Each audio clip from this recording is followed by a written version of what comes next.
Hello students, previous classes में हमने animal tissue के 2 पार्ट्स को बहुत अच्छे से डिस्कस किया था। मैं कुमकुम शर्मा। आज की क्लास में हम थर्ड इसका पार्ट मस्क्यूलर टिश्यू को डिस्कस करेंगे। ठीक है, तो चलिए स्टार्ट करते हैं। मस्क्यूलर टिश्यू, देखो मस्क्यूलर टिश्यू जो होता है बच्चों, वो क्या होता है, उसकी फंक्शनिंग क्या होती है, आज सब चीज़ों के बारे में बहुत अच्छे से डिटेल में हम पढ़ेंगे। सबसे पहले आप समझो कि जब मैंने मस्क्यूलर टिश्यू, जब मैंने एनिमल टिश्यू को स्टार्ट किया था, तो वहाँ पे मैंने लिखा था कि जो मस्क्यूलर टिश्यू होते हैं वो मोस्टली कैसे होते हैं, मीजोडर्मल इन ऑरिजिन होते हैं। याद आ रहा है? अगर नहीं आ रहा तो एनिमल टिश्यू का फर्स्ट लेक्चर आप देख सकते हो। वहाँ पे मैंने लिखा था कि जो एनिमल टिश्यू होते हैं मोस्टली क्या कैसे होते हैं, मीजोडर्मल इन ऑरिजिन होते हैं। ठीक है, मतलब वो मीजोडर्म वाली लेयर से, जर्म लेयर से डेराइव्ड हुए हैं। लेकिन मैंने यहाँ मोस्टली वर्ड लगाया था, और अगर वहाँ पे मैंने कहा था कि अगर मैंने मोस्टली लगाया मतलब कुछ ना कुछ क्या है, लोचा है। क्या लोचा है, अब हम उसी के बारे में पढ़ेंगे। एक्सेप्ट, क्या एक्सेप्शन है, आइरिस। ठीक है, आइरिस। दूसरा होता है ciliary muscle, ciliary muscles. Third होता है मसल ऑफ मैमेरी ग्लैंड, मैमेरी ग्लैंड मतलब जो मिल्क प्रोड्यूसिंग ग्लैंड्स होते हैं वो हो गया। इन सब जगहों पे नॉर्मली ये जो होते हैं, आइरिस हो गया, सिलियरी मसल्स हो गए और मैमेरी ग्लैंड हो गए, ये मीजोडर्मल इन ऑरिजिन नहीं होते हैं। होते ये मस्क्यूलर टिश्यू ही है, ठीक है, मसल्स से मिलकर बने हुए हैं, लेकिन ये मीजोडर्मल ऑरिजिन नहीं होते हैं। तो क्या होते हैं, एक्चुअली ये एक्टोडर्मल इन ऑरिजिन होते हैं, एक्टोडर्मल इन ऑरिजिन। ठीक है, ये कैसे होता है, एक्टोडर्मल इन ऑरिजिन। ये इम्पॉर्टेंट क्वेश्चन है आपके टीजीटी बायोलॉजी के पॉइंट ऑफ व्यू से और आपके यूपी टेट साइंस के पॉइंट ऑफ व्यू से। ठीक है, नेक्स्ट क्वेश्चन। नेक्स्ट इसमें हम क्या बता सकते हैं कि सबसे पहले अगर हम एनिमल किंगडम की बात करते हैं तो मस्क्यूलर टिश्यू या मसल्स टिश्यू, मसल्स कहाँ देखने को मिले सबसे पहले, तो वो मिले थे आपको सिलिंट्रेटा में। फर्स्ट टाइम कौन से एनिमल किंगडम में आपको मसल्स देखने को मिला था, तो वो था आपका सिलिंट्रेटा। तो फर्स्ट ओरिजिनेटेड इन फाइलम सिलिंट्रेटा, सिलिंट्रेटा, या आप इसको एक और नाम होता है नाइडेरिया। ठीक है, तो नाइडेरिया बोलो या सिलिंट्रेटा बोलो, दोनों ही इम्पॉर्टेंट क्वेश्चन है। ये भी आपके लिए एग्जाम पॉइंट ऑफ व्यू से इम्पॉर्टेंट क्वेश्चन है। थर्ड, जब हम क्या करते हैं, मस्क्यूलर टिश्यू की स्टडी करते हैं, स्टडी ऑफ मस्क्यूलर टिश्यू,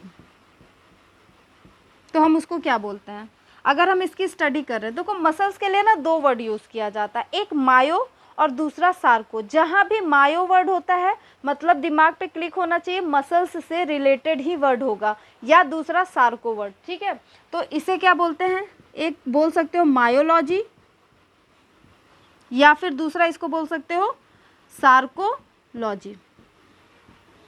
ठीक है, क्या बोल सकते हो, मायोलॉजी बोल सकते हो, या फिर आप इसको बोल सकते हो सार्कोलॉजी। अब देखो क्या होता है, क्योंकि मस्क्यूलर टिश्यू किससे, टिश्यू का मतलब क्या होता है, बहुत सारे सेल्स जो हैं वो आपस में मिलकर क्या बना लिए, मसल्स बना लिए। ठीक है, तो अगर मैं सेल्स की बात करूं, क्योंकि इनका मेन फंक्शन क्या होता है, मस्क्यूलर टिश्यू का अगर मैं मेन फंक्शन लिखना चाहूँ, मेन फंक्शन, ठीक है, तो वो क्या होता है, एक तो होता है एक्साइटेबिलिटी बिलिटी, और दूसरा होता है एंड कॉन्ट्रैक्टिबिलिटी, कॉन्ट्रैक्टिबिलिटी। मतलब आपके मसल्स तभी तो कॉन्ट्रैक्ट कर सकते हैं जब उसको कोई ना कोई इम्पल्स मिलेगा। भाई आपको जब तक कोई काम ना दिया जाए आप काम नहीं करोगे। ठीक है, जैसे नॉर्मली अगर आप स्कूलिंग में हो तो जब जो टीचर्स होते हैं अगर वो आपको होमवर्क नहीं देते हैं तो क्या आप अपने मन से कुछ होमवर्क बना के लिखते हो क्या? इतना तो आप करोगे नहीं, होमवर्क ही कर दो, वही बहुत बड़ी बात है, ठीक है। तो यहाँ पर भी कुछ ऐसा ही होता है कि मसल्स का मेन फंक्शंस आपको तो इतना जानना है कि कॉन्ट्रैक्ट करना होता है, मसल्स कॉन्ट्रैक्ट करेगा और लोकोमोशन में हेल्प करता है। लेकिन ये कॉन्ट्रैक्ट कब करेगा? जब उसको क्या मिलेंगे? कमांड मिलेगा, ठीक है। कैसे मिलेगा हम आगे की क्लास में पढ़ेंगे। अभी बस समझो कि जब तक मसल्स जो है वो एक्साइट नहीं होगा तब तक कॉन्ट्रैक्टिबिलिटी नहीं आएगी। तो एक्साइटेबिलिटी और कॉन्ट्रैक्टिबिलिटी ये दो इसके मेन फंक्शन है। और ये क्या करता है? जब ये कॉन्ट्रैक्ट होगा ना तो इट हेल्प्स इन लोकोमोशन। क्या करेगा? It helps in locomotion and movement. ये लोकोमोशन और मूवमेंट में क्या करता है? कहीं ना कहीं हेल्प करता है। और कैसे कर रहा है? कॉन्ट्रैक्ट होकर। मसल्स जो होते हैं वो कॉन्ट्रैक्ट होते हैं, तभी वो लोकोमोशन और मूवमेंट में क्या करते हैं? हेल्प करते हैं, ठीक है। अब जो मैं समझाना चाहती हूँ वो समझना। मस्क्यूलर टिश्यू मतलब टिश्यू वर्ड आ रहा है तो आपके दिमाग पे ये बात आनी चाहिए कि टिश्यू किससे मिलकर बने होते हैं? बहुत सारे सेल्स से मिलकर बने होते हैं, क्योंकि मसल जो होता है उसको एक अलग फंक्शन को ऑर्गेनाइज करना है। अभी तक आपने कहीं पे भी कॉन्ट्रैक्टिबिलिटी जैसे वर्ड नहीं पढ़ा था, कहीं नहीं सुना कि इसको कॉन्ट्रैक्ट करना है। सुना है क्या? नहीं, फर्स्ट टाइम यहीं पर आप सुनोगे। मतलब इसका एक मेन अलग फंक्शन है, तो इसलिए इसके जो सेल्स होते हैं ना वो भी अलग होते हैं और वो खुद को मॉडिफाई कर लेते हैं और वो लंबे लंबे फाइबर्स की तरह दिखाई देने लगते हैं। इसीलिए कई बार उसको हम दो वर्ड्स बोल सकते हो, चाहे तो उसको मायोफाइब्रिल्स बोलते हैं, ठीक है, फाइबर मतलब मायोफाइब्रिल्स बोल दो, या मस्क्यूलर या मसल फाइबर बोल दो। दोनों वर्ड ही सिमिलर है, क्योंकि मायो वर्ड किसके लिए यूज़ होता है? मसल्स के लिए होता है। तो क्या होता है? इट कंटेन elongated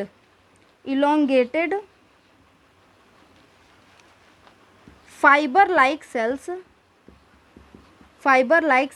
elongated है, कैसे हैं? बिल्कुल फाइबर की तरह, रेशम के धागे जैसे लंबे लंबे हैं, ठीक है। elongated fiber like cells known as, क्या बोल सकते हैं भाई? चाहे तो आप बोल दो सिंपल सा मस्क्यूलर सेल्स फाइबर बोल दो, या फिर मायोफाइब्रिल्स बोल दो। अच्छा वर्ड मायोफाइब्रिल्स होता है, तो क्या बोल सकते हैं? नोन एज मायोफाइब्रिल्स या फिर मसल फाइबर, ठीक है। मतलब मसल जो है वो फाइबर की तरह है और मसल को ही हम मायो भी बोलते हैं, तो मायोफाइब्रिल बोल दो या मसल फाइबर।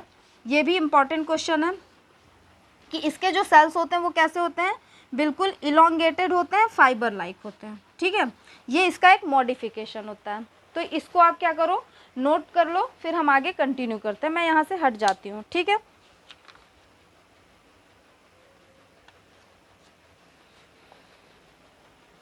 हो गया? चलो ठीक है। अब मैं एक पॉइंट और लिखवाती हूँ, फिर मैं इसके बारे में कुछ और बातें बताऊंगी। इसको मैं हटा देती हूँ। एक्चुअली जो मसल्स होते हैं, ठीक है, वो इलोंगेटेड फाइबर, उसमें जो सेल्स होते हैं वो कैसे होते हैं? लंबे लंबे से सेल्स होते हैं और उसे हम मायोफाइब्रिल्स कहते हैं, ठीक है। इसके अंदर कुछ प्रोटीन्स भी पाए जाते हैं। तो यहाँ पे क्या होता है? It contain special type of protein, और इस प्रोटीन को बोलते हैं कॉन्ट्रैक्टाइल प्रोटीन। कॉन्ट्रैक्शन कर रहा है ना तो कॉन्ट्रैक्टाइल प्रोटीन हो गया, कॉन्ट्रैक्टाइल प्रोटीन, ठीक है। तो यहाँ पे क्या पाए जाते हैं? कुछ स्पेशल टाइप के प्रोटीन्स पाए जाते हैं इस मसल्स के अंदर ही, जिसे हम कॉन्ट्रैक्टाइल प्रोटीन कहते हैं। और इस प्रोटीन का फंक्शन क्या होता है? फंक्शन मैं लिख देती हूँ यहाँ पे, कॉन्ट्रैक्शन एंड रिलैक्सेशन, ठीक है। किसका कॉन्ट्रैक्शन और रिलैक्सेशन करेगा? सिंपल सी बात है, मसल्स का ही करेगा, ठीक है। तो ये कुछ पॉइंट्स थे जो आपको मस्क्यूलर टिश्यू के बारे में पता होने चाहिए, ठीक है। अगर आपसे कोई पूछे कि भाई मस्क्यूलर टिश्यू का मेन काम क्या होता है, तो एक्साइटेबिलिटी और कॉन्ट्रैक्टिबिलिटी करके ये क्या करेगा? लोकोमोशन और मूवमेंट में हेल्प करता है। अब इसके कुछ टाइप्स होते हैं जिसको हम आगे कंटिन्यू, आपने इसको लिख लिया होगा, ठीक है। चलो मैं इसको मिटा देती हूँ।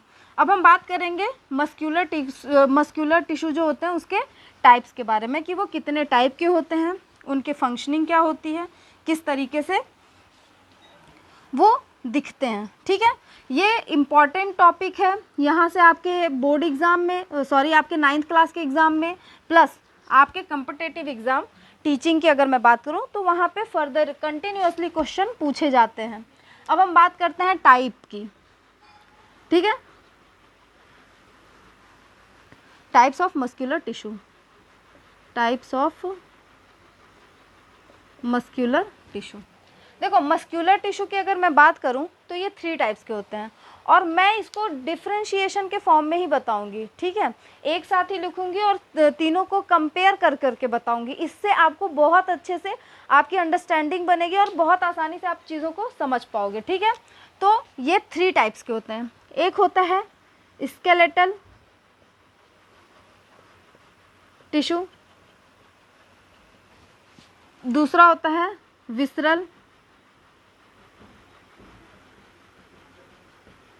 और थर्ड होता है विसरल मसल्स। स्केलेटल मसल्स होते हैं, दूसरा होता है विसरल मसल, मैं मसल को ऐसे लिख देती हूँ, आप एक से देख के लिख लेना, और तीसरा होता है कार्डियक मसल। अब आप इसको समझना, हम 3 मसल्स के बारे में पढ़ेंगे। देखो अगर हम स्केलेटल मसल की बात करें तो सबसे पहले आप ये बताओ कि पिछली क्लास में जो भी बच्चे पिछली क्लास अटेंड किए होंगे उनको ये पता होगा कि स्केलेटल क्या होता है। आप बताओ मुझे क्या होता है स्केलेटल? बोलो बोलो, मैं सुन रही हूँ। देखो जो बच्चे जिनको ये समझ में आ गया कि स्केलेटल क्या होता है उनके लिए तो सही है, बट जिनको ये बात नहीं आई है समझ में, वो एक बार पिछली क्लास को ज़रूर देखें ताकि उनको आइडिया लग सके कि क्या होता है स्केलेटल। हमने बात की थी कि हमारी जो पूरी की पूरी बॉडी है, ठीक है, वो एक कंकाल ही तो है, और उसी कंकाल के ऊपर मसल आकर क्या है, अटैच हुए हैं, तभी तो पूरी की पूरी बॉडी बनी है। तो सर से लेकर पैर तक, मतलब हेड टू टो, पूरा का पूरा जो हमारा ढांचा है वो किसका बना हुआ है, बोन्स का बना हुआ है, और उसी बोन्स को हमने क्या बोला था, कंकाल या स्केलेटल बोला था। इसी बोन्स के ऊपर सर से लेकर पैर तक जो पूरा का पूरा हमारा कंकाल है, उसी के ऊपर जो मसल अटैच होता है उसे हम क्या बोलेंगे, स्केलेटल मसल्स कह देंगे। ठीक है, ये बात आप समझ गए। दूसरा, विसरल वर्ड का मतलब, जहाँ भी विसरल वर्ड आता है उसका मतलब आप समझ लेना इंटरनल ऑर्गन्स। ठीक है, जहाँ भी विसरल वर्ड आएगा क्या हो जाएगा, इंटरनल ऑर्गन्स हो जाएगा। तो इंटरनल ऑर्गन्स के जो मसल्स होते हैं उसे हम क्या बोलते हैं, विसरल मसल्स कहते हैं। और कार्डियक वर्ड हमेशा, कार्डियो वर्ड किसके लिए यूज़ होता है, हार्ट के लिए यूज़ होता है। तो हार्ट के जो मसल्स होते हैं उसे हम क्या बोलते हैं, कार्डियक मसल कहते हैं। तो आप एक चीज़ समझ गए इन तीनों का मतलब। अब हम इसको लिखते हैं। देखो हमने क्या बोला कि स्केलेटल के ऊपर पूरा का पूरा मसल्स होता है और उसे हम क्या बोलते हैं, स्केलेटल मसल्स कहते हैं। अब आप मुझे बताओ कि जो स्केलेटल के ऊपर मसल्स होता है वो डायरेक्ट अटैच होता है या किसी और कनेक्टिव टिश्यू के थ्रू। देखो हिंट मैंने दे दिया, डायरेक्ट होता है या किसी कनेक्टिव टिश्यू के थ्रू होता है। याद करो मैंने 2 वर्ड लिखा था, एक था टेंडन और दूसरा था लिगामेंट्स। बोला था मैंने, इसको ट्रिक भी बताई थी और मैंने कहा था कि यहाँ से क्वेश्चन आते हैं आपके कम्पिटेटिव एग्जाम में भी, और आपके जो भी एग्जाम्स होते हैं उसके ऑब्जेक्टिव में पूछा जाता है। और मैंने इसके लिए आपको क्या बताया था, बल्ब याद रखने को बोला था, या फिर आप याद रखो MTV बोला था। तो मसल्स को अगर बोन से अटैच होना है, क्योंकि बोन्स ही तो है, स्केलेटन क्या है, बोन ही है, उसको मसल से अटैच होना, तो वहाँ पे क्या होगा, किसके थ्रू होगा, वो डायरेक्टली तो हो नहीं पाएगा, टेंडन के थ्रू होगा। बस इसी को हम लिख देते हैं। क्या लिखेंगे, अटैच्ड टू स्केलेटन बाई, किसके थ्रू, टेंडन। ठीक है, टेंडन्स के थ्रू ही तो वो अटैच होगा। तो ये हो गया स्केलेटल मसल का। विसरल के लिए मैंने क्या बोला था कि इंटरनल ऑर्गन्स को ही विसरल कहते हैं। तो it is found in internal organ, internal organ, और इंटरनल ऑर्गन में क्या होते हैं, जितने भी इंटरनल, जैसे डाइजेस्टिव सिस्टम हो गया, वो उसके, हार्ट की नहीं, हार्ट के लिए तो कार्डियक मसल होगा, लेकिन उसके अलावा जितने भी इंटरनल ऑर्गन है ना, उन सब में क्या होगा, विसरल मसल होगा। अब मैं कुछ एग्जांपल लिख देती हूँ, like GIT track. GIT track मतलब क्या होता है, गैस्ट्रो इंटेस्टिनल ट्रैक होता है, ठीक है।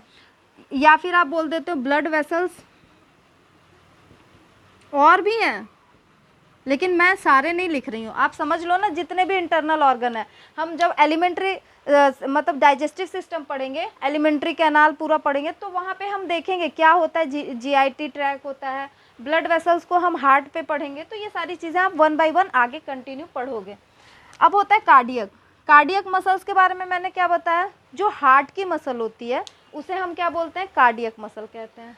तो कहाँ पाई जाती है, it is found in heart, ठीक है, आपके हृदय में पाई जाती है। तो ये था, ये इंटरनल ऑर्गन्स में पाई जाती है, ये भी इम्पोर्टेंट क्वेश्चन है, ये आपके टेंडन से जुड़ा होता है। अब दूसरा, अगर हम इसके फंक्शंस की बात करें, किसकी बात करें, फंक्शंस, तो बताओ क्या होगा। सबसे पहले स्केलेटल मसल्स, मतलब आपकी पूरा ये स्केलेटल है, इसके ऊपर मसल्स हैं, इसका मेन काम क्या होता है, लोकोमोशन और मूवमेंट करना। जैसे आपके पैरों के मसल्स हैं, ये क्या होते हैं, बिल्कुल आपके जो भी बोन है उससे अटैच है और लोकोमोशन में हेल्प करते हैं। हाथों के मसल्स हैं, वो भी हेल्प कर रहे हैं। तो मेन इसका फंक्शंस क्या होता है, लोकोमोशन एंड मूवमेंट। तो क्या होता है, लोकोमोशन एंड मूवमेंट, ठीक है। विसरल मसल्स की अगर मैं बात करूं, तो विसरल मसल मैंने क्या बताया कि आपका इंटरनल ऑर्गन, और इंटरनल ऑर्गन जो होता है ना, वहाँ पे मेन काम क्या होता है, अगर मैं आपके डाइजेस्टिव सिस्टम की बात करूँ, ठीक है, तो उसका मेन काम क्या होता है, फूड को एब्जॉर्ब करना, डाइजेस्ट करना, ये उसका काम होता है। तो वहाँ पे क्या होता है, पेरिस्टाल्सिस होता है, मतलब खाना जब आपने खाया तो वो धीरे धीरे नीचे जाता है। तो वो कैसे जाता है, जैसे मान लो ये ईसोफेगस है, तो ईसोफेगस में इस तरीके से कॉन्ट्रैक्शन होगा, फूड नीचे चला जाएगा, फिर उसके बाद फिर से कॉन्ट्रैक्शन, फूड नीचे, फिर वो रिलैक्स हो जाएगा, फिर कॉन्ट्रैक्शन, फूड और नीचे, फिर वो रिलैक्स। इस तरीके से मसल जो होते हैं वो कॉन्ट्रैक्ट और रिलैक्स हो रहे हैं, इसे बोलते हैं पेरिस्टाल्सिस। और इस कॉन्ट्रैक्शन और रिलैक्सेशन के थ्रू ही जो फूड है वो धीरे धीरे क्या होता है, नीचे चला जाता है। तो यहाँ पे क्या होता है, पेरिस्टाल्सिस, पेरिस्टाल्सिस, ठीक है। और अगर मैं इसके फंक्शंस की बात करूं, तो यहाँ पे क्या होता है, हार्ट बीट प्रोड्यूस होता है, it produce heart beat. Heart beat पता है ना, धक धक, भाई दिल जो होता है वो धड़कता है, उसी को हम क्या बोलते हैं, हार्ट बीट कहते हैं। नॉर्मली 1 मिनट में कितने टाइम धड़क सकता है हमारा दिल, 72, एक ऑन एवरेज होता है, वैसे वो 72 75 माना जाता है, बट एक अगर एवरेज देखा जाए तो 72 टाइम्स। तो वो जो आपका धक धक की आवाज़ होती है ना, वो एक्चुअली क्या होती है, इसी कार्डियक मसल्स की वजह से होती है। अब देखो एक चीज़ आप याद रखना कि जो आपकी वो धक धक की आवाज़ होती है, वो धक धक नहीं होता है, वो 2 साउंड होते हैं, लब डब। कौन से साउंड होते हैं, पहला जो साउंड होता है वो लब होता है, और दूसरा जो साउंड होता है वो डब। कहीं कहीं पे डब भी लिखा होता है, कहीं कहीं पे डप भी लिखा होता है, तो दोनों ही सही होते हैं। तो अगली बार से आप धक धक मत कहना, क्या कहोगे, लबडब साउंड आता है। कैसा आता है, लबडब साउंड, ठीक है। नेक्स्ट, अब हम इसके स्ट्रक्चर को देखते हैं। देखो जो आपका स्केलेटल मसल्स होता है वो कुछ इस तरीके से होता है। यहाँ पे आपको कुछ स्ट्राइशंस दिखने को मिलते हैं, मतलब डार्क और लाइट पट्टी दिखने को मिलती है, सिंपल सा वर्ड में बोले तो। और आपको कुछ न्यूक्लियस। तो कैसे होते हैं ये, फर्स्ट लाइन लिखो लॉन्ग, दूसरे होते हैं इलोंगेटेड, लॉन्ग लिख दिया तो इलोंगेटेड लिखने की ज़रूरत नहीं होती है। लॉन्ग हो गया सिलेंड्रिकल, क्या इसमें ब्रांचिंग दिख रही है, नहीं, तो unbranched and multi nucleated, multi nucleated. Very very very important. कैसे दिख रहे हैं, बहुत सारे न्यूक्लियस दिख रहे हैं, तो मल्टी न्यूक्लिएटेड होते हैं। आप बस अभी के लिए इतना ही समझ लो, ठीक है। यहाँ पर क्या स्ट्रक्चर होता है, कुछ इस तरीके से।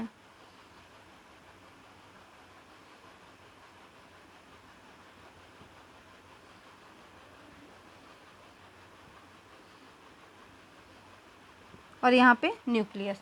तो कैसे होते हैं ये, सिलेंड्रिकल तो है नहीं, कैसे हैं, स्पिंडल फाइबर, स्पिंडल। दूसरा क्या होता है, अनब्रांच्ड, कोई ब्रांचिंग नहीं है तो अनब्रांच्ड। एंड कैसे हैं, मल्टी न्यूक्लिएटेड है क्या, नहीं, बिल्कुल आपको साफ दिख रहा है कैसे हैं, यूनी न्यूक्लिएटेड, ठीक है। तो ये कैसे होते हैं, यूनी न्यूक्लिएटेड। ये कैसे होते हैं, मल्टी। अब हम बात करते हैं हार्ट के बारे में। इसका कुछ इस तरीके का होता है। यहाँ पे आपको कुछ क्या देखने को मिलता है, इस तरीके से। यहाँ पे भी पट्टियाँ मिलती हैं, लेकिन वो इतनी डार्क नहीं होती जितनी कि स्केलेटल मसल्स में होती हैं, ठीक है, इस टाइप से होती है।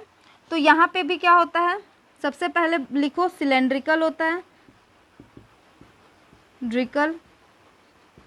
ब्रांच है या अनब्रांच है, देखो यहाँ पे तो अनब्रांच था, लेकिन यहाँ पे 2 पार्ट्स में हो गया, मतलब ब्रांच्ड। ब्रांच्ड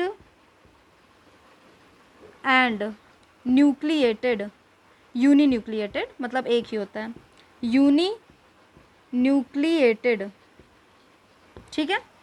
तो ये क्या थे, इसके कुछ पॉइंट्स थे। सबसे पहला, अभी और भी है, ठीक है, ऐसा नहीं है। नेक्स्ट पॉइंट हम लिख लेते हैं। हमने क्या लिखा कि ये किस तरीके से जुड़े होते हैं, इनमें क्या होता है, फंक्शन क्या होता है, ये दिखते कैसे हैं। अगली बात आप समझो कि जो आपके स्केलेटल मसल्स होते हैं, समझना, आपने कभी कभी आप जिम जाते होगे या फिर वर्कआउट करते होगे। जब आप ना नॉर्मल वर्कआउट करते हो तब तक तो सब सही है, लेकिन जब आप बहुत ही ज़्यादा वर्कआउट करते हो, मतलब एकदम से सीवियर एक्सरसाइज करते हो, तो कुछ टाइम बाद आपकी जो मसल्स होती है उसमें एक थकान आने लगती है, होती है ना ऐसा। वो क्यों होता है, क्योंकि कहीं ना कहीं एक्चुअली देखो क्या होता है, मैं आपको समझाती हूँ। जो मसल्स होते हैं, जब आप नॉर्मल एक्सरसाइज करते हो तो हमारी बॉडी को एक ऑक्सीजन हमारी बॉडी में पहले से होता है और एक ऑक्सीजन मेंटेन रहता है। तो हमारी बॉडी में जो वहाँ पे क्या होता है, ऑक्सीजनेटेड रेस्पिरेशन होता है, मतलब ऑक्सीजन के प्रेजेंस में। लेकिन जब आप सीवियर एक्सरसाइज करते हो तो धीरे धीरे जो ऑक्सीजन था वो तो क्या हो गया, धीरे धीरे खपत हो गई, उसकी ख़त्म हो गया। अब हमारी बॉडी में ऑक्सीजन नहीं है, तो उस टाइम पर हमारी बॉडी एनारोबिक रेस्पिरेशन करती है, मतलब in the absence of oxygen वो क्या कर रही है, रेस्पिरेशन को कर रही है। और उस कंडीशन में जब वो एनारोबिक रेस्पिरेशन करती है तो वो एक लैक्टिक एसिड को प्रोड्यूस करती है। उसी लैक्टिक एसिड की वजह से आपकी जो मसल्स होती है उसमें थकान आ जाता है। तो यहाँ पर आपको क्या बोलते हो, आप नॉर्मली कहते हो ना कि हमारी मसल्स जो है वो क्या हो गई है, थक गई है, ठीक है। तो यहाँ पे क्या होता है, मसल फटीक, मसल्स फटीक। और ये क्यों हुआ, ड्यू टू क्या था, एनारोबिक रेस्पिरेशन, या बोल सकते हो ड्यू टू एक्यूमुलेशन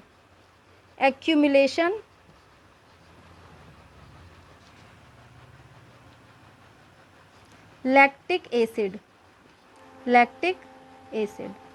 मतलब यहाँ पर लैक्टिक एसिड का एक्यूमुलेशन हो गया। मैं इस लाइन को ऊपर लिख देती हूँ, ठीक है, ताकि आप इसको अच्छे से समझ सको। आप इसको क्या आपको ये दिखाई दे रहा है, 1 मिनट में देख लेती हूँ। चलिए, आपको ये दिख रहा है तो मैं इस पॉइंट को यहीं पे लिख देती हूँ, ठीक है। तो यहाँ पे क्या हुआ, लैक्टिक एसिड जो है वो जमा हो गया, जिसकी वजह से मसल जो है वो थक गई है। और ये लैक्टिक एसिड क्यों बना, मैं यहाँ पे लिख देती हूँ, एनारोबिक रेस्पिरेशन। आप आगे की क्लास में इसको वैसे पढ़ोगे, in the absence of oxygen, यहाँ पे रेस्पिरेशन हुआ जिससे लैक्टिक एसिड बन गया, और इसी लैक्टिक एसिड की वजह से मसल जो है वो थक गई, उसे बोलते हैं मसल फटीग। यहाँ पर अगर देखो तो जो आपकी विसरल मसल्स होती हैं इनमें नॉर्मली इनमें कोई फटीग नहीं होता है, ठीक है। ये अपना कंटिन्यूसली धीरे धीरे ये काम करती हैं, बहुत स्पीड से नहीं करती, लेकिन इनमें कभी भी किसी तरीके का फटिक नहीं होता है। तो यहाँ पे क्या लिख सकते हो, डज नॉट गेट मसल फटिक। मैं मसल पूरा लिख देती हूँ, मसल्स फटिक, ठीक है, यहाँ पे नहीं होता। और आपकी जो हार्ट की मसल होती है, मतलब जो आपका दिल धड़क रहा है, उसमें तो किसी तरीके की फटिक होनी ही नहीं चाहिए। अगर वहाँ पे थकान हुई या वो रुका तो आप क्या होगे, रुक ही जाओगे, होगा ना।